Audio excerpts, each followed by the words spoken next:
తెలంగాణ జాగృతి అధినేత్రి కవిత మరోసారి సంచలన వ్యాఖ్యలు చేశారు. కేసీఆర్ ప్రభుత్వ హయాంలో అప్పటి మంత్రులు, ఎమ్మెల్యేలు, ఉద్యమకారులను పట్టించుకోలేదని ఆరోపించారు. రాష్ట్ర సాధన కోసం త్యాగాలు చేసిన వారిని గౌరవించకపోవటం బాధించిందన్నారు.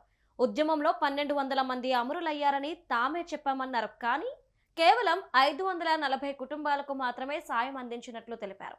వారికి కూడా కనీస గౌరవం ఇవ్వలేదని విమర్శించారు.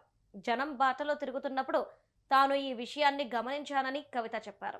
గత ప్రభుత్వంలో జరిగిన తప్పిదాలను తాము సరిచేస్తామని చెప్పి కాంగ్రెస్ అధికారంలోకి వచ్చిందన్నారు. ఉద్యమకారులకు గుర్తింపు కార్డులు, పింఛన్లు, 250 గజాల స్థలం ఇస్తామని హామీ ఇచ్చిందని గుర్తు చేశారు. ఉద్యమకారులకు చెప్పింది చెప్పినట్లుగా డిసెంబర్ 9న ముఖ్యమంత్రి ప్రకటించాలని కవిత డిమాండ్ చేశారు.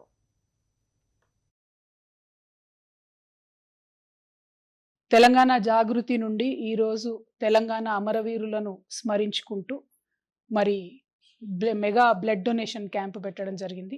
తెలంగాణ జాగృతి నాయకులు, కార్యకర్తలు అనేక మంది కూడా ఇవాళ రక్తదానం చేసి మరి రాష్ట్రాని కోసం ప్రాణత్యాగం చేసినటువంటి అమరవీరులను అందరినీ కూడా తలుసుకోవడం జరిగింది. ఈ రాష్ట్రం సాధించడంలో కేసీఆర్ గారి దీక్ష, విద్యార్థులందరి యొక్క త్యాగాలు, అమరవీరుల యొక్క ప్రాణత్యాగాలు, బలిదానాలు, తెలంగాణ ప్రజలందరూ కలిసికట్టుగా చేసినటువంటి ఉద్యమాలు అన్నీ కలగలిపి రాష్ట్రాన్ని సాధించుకున్నాం. అయితే ఈ రాష్ట్రాన్ని సాధించుకోవడంలో మరి ఎంత పెద్ద ఎత్తున ఉద్యమకారులు పాల్గొన్నారో వాళ్ళెవ్వరినీ కూడా ఆ తర్వాతి కాలంలో మరి ప్రభుత్వం కేసీఆర్ గారిదే వచ్చినప్పటికీ ఆ కింద స్థాయిలో ఉండేటటువంటి ఎమ్మెల్యేలు కానీ, మినిస్టర్లు కానీ ఎక్కడా కూడా వారిని పట్టించుకోకపోవడం, వారిని రాష్ట్ర సాధన కోసం చేసినటువంటి త్యాగాలను గౌరవించకపోవడం అన్నది కూడా అనేక మందిని బాధించిన విషయం మనందరికి కూడా తెలిసిందే. అదేవిధంగా అమరవీరులు చనిపోతే మనమే అన్ని చోట్ల 1200 మంది చనిపోయినారని చెప్పి మరి కేవలం ఒక 540 మందిని మాత్రమే ఆదుకున్నాం.